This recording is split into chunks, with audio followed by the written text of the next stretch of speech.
అప్పట్లో ముఖ్యమంత్రి ఎవరు అంటే అధికారికంగా వైఎస్ జగన్, అనధికారికంగా సజ్జల రామకృష్ణారెడ్డి. ప్రభుత్వ నిర్ణయాలు, ప్రతిపక్షాలపై ఆరోపణలు, మంత్రుల నిర్ణయాలు, ఎవరు ఏం మాట్లాడాలి అనే దానిపై ప్రసంగాలు అన్నీ కూడా సింగిల్ హ్యాండ్ గా మెయింటైన్ చేసే సజ్జల జగన్ కు తలలో నాలుకన కాదు ప్రభుత్వంలో ముఖ్యమంత్రికి మించి అన్నట్లు బిహేవ్ చేశారు. సాధారణంగా ప్రభుత్వాల్లో బయట వ్యక్తుల జోక్యం అనేది సహజంగా ఉంటుంది. కానీ సజ్జల రామకృష్ణారెడ్డి జోక్యం మాత్రం అది అనేది క్లియర్ గా అర్థమైంది. ప్రతిపక్షాలపై పోలీసులను రెచ్చగొట్టి ప్రతిపక్ష నేతలను అరెస్టులు చేయించి జగన్ మెప్పు పొందడం కోసం సజ్జల అప్పట్లో చేయని వ్యవహారం లేదు. అలాంటి సజ్జలకు ఇప్పుడు డిప్యూటీ సీఎం పవన్ కళ్యాణ్ చుక్కలు చూపించడం మొదలుపెట్టారు.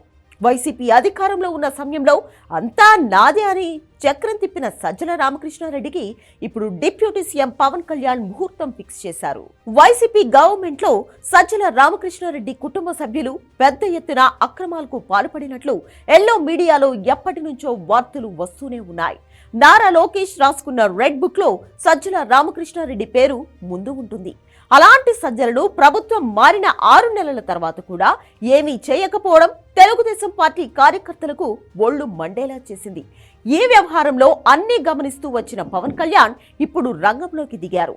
ఎల్లో మీడియాలో వచ్చిన కథనాలను, అలాగే వస్తున్న ఆరోపణలను పవన్ కళ్యాణ్ సీరియస్ గా తీసుకున్నారు. సజ్జల రామకృష్ణారెడ్డి సొంత జిల్లా కడపలో చుక్కల భూములు, అలాగే ప్రభుత్వ భూములను సజ్జల కుటుంబ సభ్యులు ఆక్రమించారని ఆరోపణలు వచ్చాయి.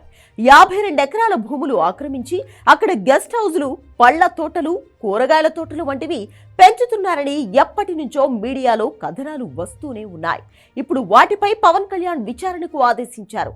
చిన్న అధికారులైతే సజ్జల రామకృష్ణారెడ్డి బెదిరించే అవకాశం ఉంటుందని భావించిన పవన్ కళ్యాణ్ ఐఏఎస్, ఐపీఎస్ అధికారులతో ఒక కమిటీ వేయడానికి రెడీ అయిపోయారు. రెవెన్యూ అధికారులతో కలిసి ప్రత్యేక దర్యాప్తు బృందాన్ని నియమించాలని పవన్ కళ్యాణ్ భావిస్తున్నారు. ప్రస్తుతం ప్రాథమిక విచారణ చేసి నివేదిక ఇవ్వాలని అధికారులను ఆదేశించిన పవన్ కళ్యాణ్ త్వరలోనే దీనిపై ముఖ్యమంత్రి చంద్రబాబును ఒప్పించి ప్రత్యేక దర్యాప్తు బృందాన్ని ఏర్పాటు చేయడానికి రెడీ అవుతున్నారు. అలాగే సజ్జల రామకృష్ణారెడ్డి రాష్ట్ర వ్యాప్తంగా అటవీ భూములను, అదేవిధంగా ఖాళీ స్థలాలను ఆక్రమించారని ఆరోపణలు ఉన్నాయి. కొన్ని చోట్ల అక్రమ లేఅవుట్లు వేసి రియల్ ఎస్టేట్ దందా కూడా తన మనుషులతో సజ్జల చేయించారని టీడీపీ ఆరోపించింది. ఇప్పుడు ఆ అక్రమాలన్నీ బయటకు లాగడానికి పవన్ కళ్యాణ్ రెడీ అయిపోయారు. అధికారులు ఎవరూ భయపడవద్దని, మీకు నేను అండగా ఉంటారని, సజ్జల చేసిన వ్యవహారాలన్నీ బయటకు రావాల్సిందేనని స్పష్టమైన ఆదేశాలు ఇచ్చారు. అవసరమైతే రాష్ట్ర ప్రభుత్వం నుంచి మీ కుటుంబాలకు భద్రత కల్పించే బాధ్యత నాది అంటూ వాళ్లకు హామీ ఇవ్వడంతో అధికారులు కూడా దూకుడుగా వెళుతున్నారు. సాధారణంగా కడప జిల్లాలో అధికారులు వైసీపీకి వ్యతిరేకంగా వెళ్లాలంటే భయపడే పరిస్థితి ఉంటుంది. కానీ పవన్ కళ్యాణ్ వారిలో ఒక ధైర్యాన్ని నింపి ఇప్పుడు సజ్జల రామకృష్ణారెడ్డి వ్యవహారాలను బయటకు లాగేందుకు సిద్ధమయ్యారు. కడప జిల్లాతో పాటుగా కర్నూలు జిల్లాలోని కొన్ని ప్రాంతాల్లో సజ్జల అక్రమ వ్యవహారాలు నడిపారని, ముఖ్యంగా శ్రీశైలం ప్రాంతంలో ఈ అక్రమాలు ఎక్కువగా జరిగాయని ఆరోపణలు వచ్చాయి.